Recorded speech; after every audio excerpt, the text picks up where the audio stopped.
So today we're going to be going over 10 hype beast fragrances, really popular scents that are definitely worth sampling or blind buying, whatever you're into and however you go about it.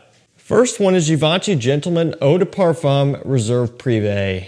This was an immediate success for me. You know, when I first tried it, go back and watch my first impressions, it was an immediate love because this was something I was looking forward to for a long time. You know, I think I could, always remember saying, I wish that they would take that nice iris, vanilla, black pepper DNA and add a boozy note to it or a whiskey note to it. And that's exactly what they did here. You know, I think Gentleman Eau de Parfum was a 2017 release, somewhere around in there.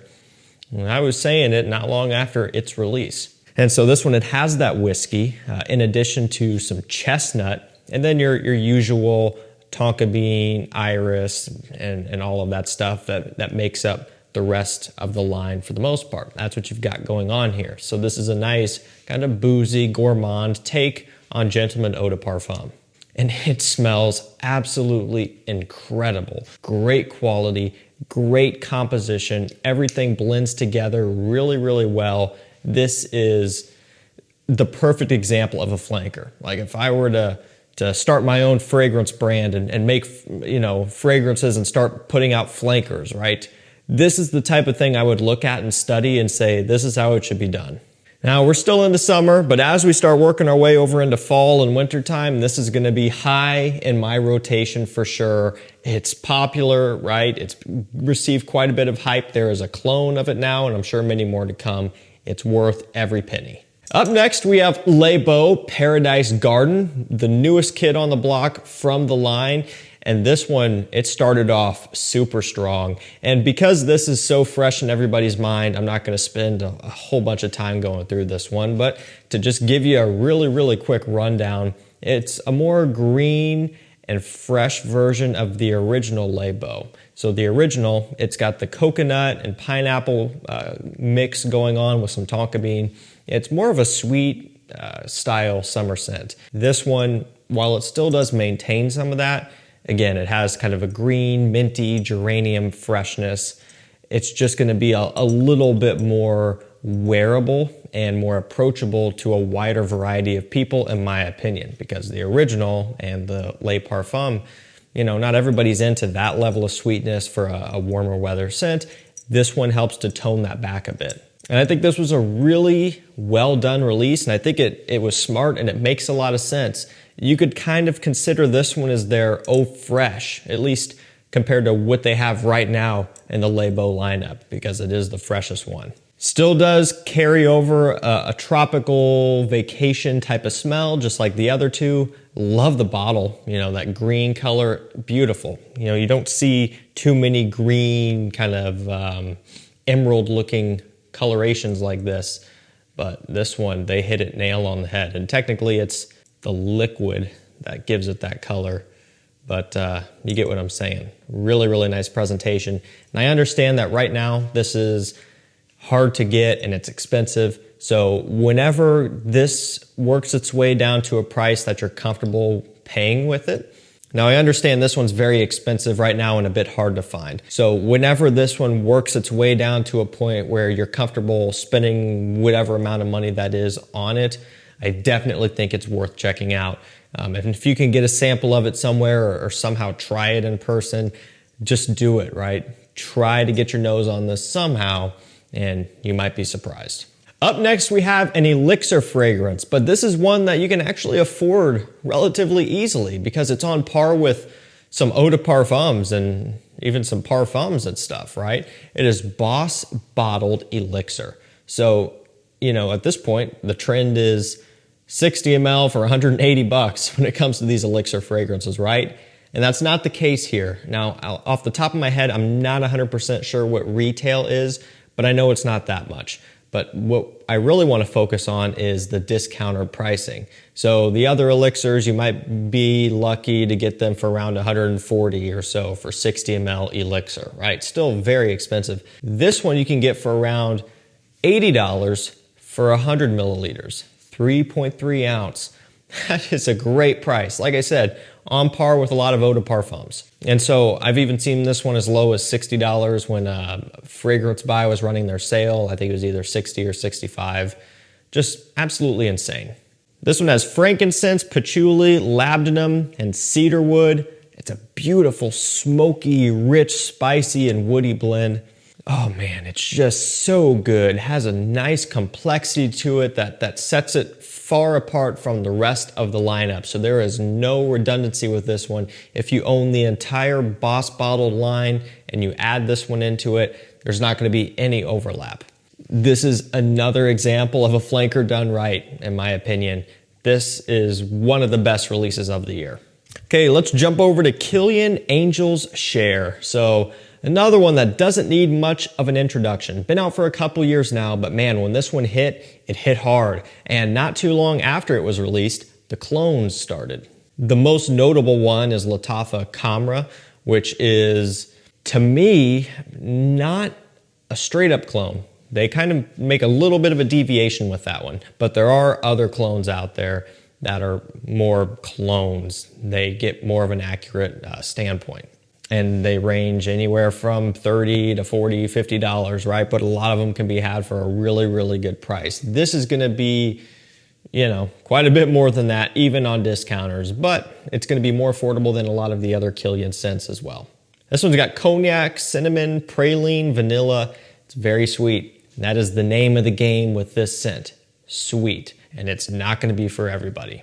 But if you're someone who, at this point, you know what you like and you know that you like fragrances like this, man, it's a no-brainer, you know? Again, whether you're getting into it via a clone or if you're going for the real deal, however you get there, that's up to you and it depends on what you're comfortable with. But getting this DNA into your collection, to me, is something that's definitely worth considering.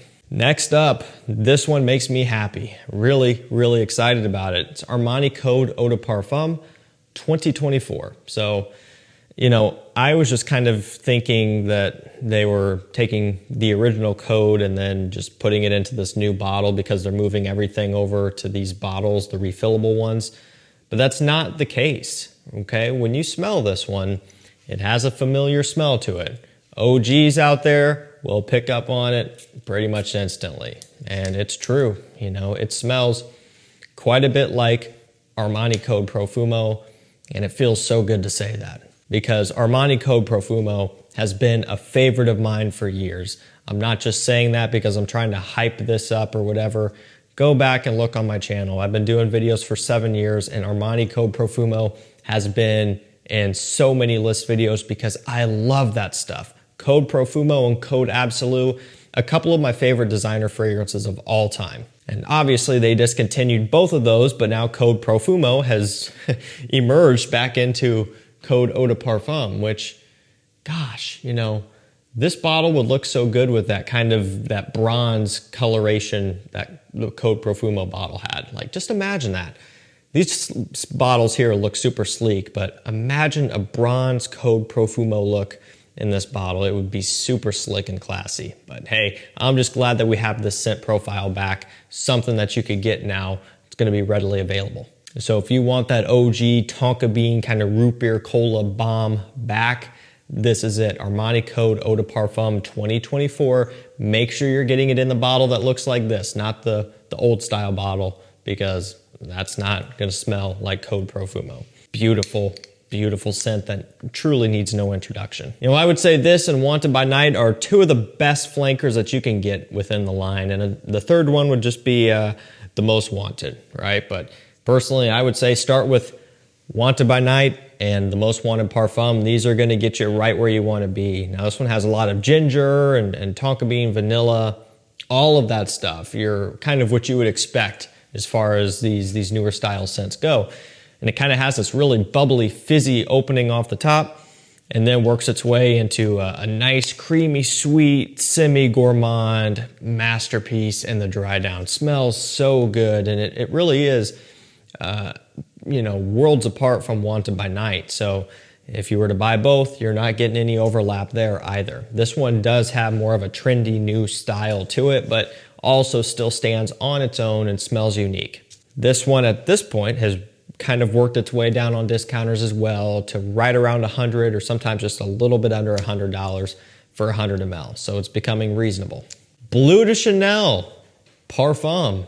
Love everything about this stuff. You know, I think if I were to recommend somebody to only buy one Bleu de Chanel, I'm always going to say the parfum. You know, it's going to be a controversial subject. Most people would probably say to get the eau de parfum, right? For me, having had all of them and wearing all of them quite a bit, I always go back to the parfum the most. That's just kind of where I am. And that's not anything new. I gravitate towards parfum fragrances most of the time. They, for whatever reason, work better on my skin. They wear really well on my skin, but also, you know, just in terms of a scent standpoint, the progression that happens from an eau de toilette to an eau de parfum to a parfum and maybe sometimes an eau fraiche and stuff like that in between. By the time you get to that parfum, that scent DNA is so refined, it's just like it's reached, you know, top tier level. And that's kind of what I always gravitate towards. So that's how it is with Bleu de Chanel for me. This one's got lemon zest, sandalwood, cedarwood, and amberwood, okay? So, it's a pretty woody fragrance, right? It's just not gonna be quite as shower jelly, fresh and blue as the eau de parfum and the eau de toilette, but make no mistake, this is still Bleu de Chanel. And so it does still give off that impression and that style, just with, again, a little bit more of a smooth, woody approach, and that lemon zest off the top gives it a nice, bright kick to start things off, and it's a really, really nice kind of tweak compared to the original eau de toilette and the eau de parfum. The main thing about this one is price. You know, you can't get it on discounters and it's expensive. It's worth setting some money aside though over time to grab a bottle. It's just one of the best out there. You also can't go wrong with Y Eau de Parfum Intense. This might be one of the best flankers in the line right now. And I might just go ahead and say it in this video that it might be my favorite. I think I like this one more than the eau de parfum.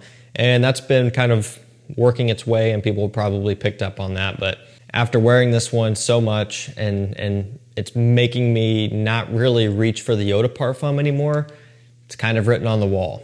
Now, please don't get me wrong. You know, I still love the eau de parfum, and this is where people, you know, they say, oh, you change your mind and stuff like that. You hyped up the eau de parfum and now you change your mind. That's just normal. That's just how life works. Something new comes out, you try it and you like it better. They made an improvement, and now you like that more, right? That's just kind of the life cycle of everything. And I'm very clear in explaining why I prefer this one. It's not just smoke and mirrors, oh, because it's new. I like this one more because of the lack of apple sweetness, which sometimes can be a bit too overpowering in the eau de parfum and the Le Parfum. This one takes that away, bumps up the aromatics and maintains that amberwood kind of smell and the freshness off the top. To me, it's just a big improvement, and it really increases the usability and even the mass appeal. Still has great performance. Next up, we have L'homme Ideal Parfum by Guerlain. So another new release in here, I understand.